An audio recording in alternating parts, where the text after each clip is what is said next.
جابر رضی اللہ تعالیٰ عنہ کہتے ہیں کہ صحابہ کے ساتھ میں بھی ہجرت کر کے، کہاں صحابہ نے ہجرت کیا؟ مکے سے حبشہ نا، حبشہ ہجرت کیا نا صحابہ.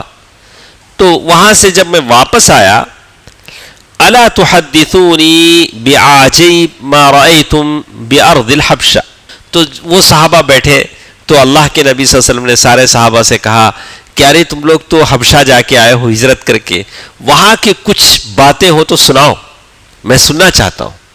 اللہ کے نبی صلی اللہ علیہ وسلم سننا چاہتے تھے.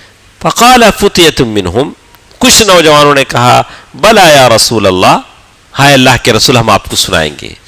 بینما نحن جلوس، ہم ایک جگہ بیٹھے ہوئے تھے. مرت بنا عجوز، ایک بوڑھی آدمی ہمارے سامنے سے گزری.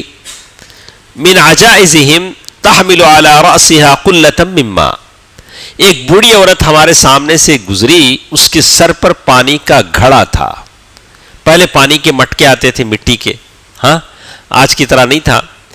تو کہتے ہیں فمرت بفتى منہم، وہاں سے ایک نوجوان گزرا. فجعل احدى يديه بين كتفها ثم دفعها، تو اس نوجوان نے دیکھا کہ بوڑھی عورت پانی لے کر جا رہی ہے، تو اس نوجوان نے اپنی نوجوانی کی طاقت میں اتنا مدہوش تھا، اس نے بوڑھی عورت کو ایسے دھکا دیا، بوڑھی عورت نیچے گر گئی. تو کہتے ہیں بوڑھی عورت نیچے گر گئی. فانکسرت قلتها، اس بوڑھی عورت کا گھڑا ٹوٹ گیا. فلما ارتفعت التفت الیہ، بوڑھی عورت اٹھی، اٹھ کر اس نوجوان کو دیکھا، دیکھ کر کہا سوف تعلم یا غدر، کہا کہ اے وہ غدار، کہ تو اس دن جان لے گا اس کا انجام جب اللہ تعالیٰ کی کرسی رکھی جائے گی، اگلے اور پچھلے لوگوں کو جمع کیا جائے گا. وَتَكَلَّمَتِ الْأَيْدِي وَالْأَرْجُلُ، ہاتھ اور پیر بات کریں گے جو کچھ انہوں نے کمایا. فَسَوْفَ تَعْلَمْ كَيْفَ أَمْرِي وَأَمْرُكَ عِنْدَهُ غَدًا، کل تجھے معلوم ہوگا تیرا میرا معاملہ کیسے اللہ کے سامنے چلے گا.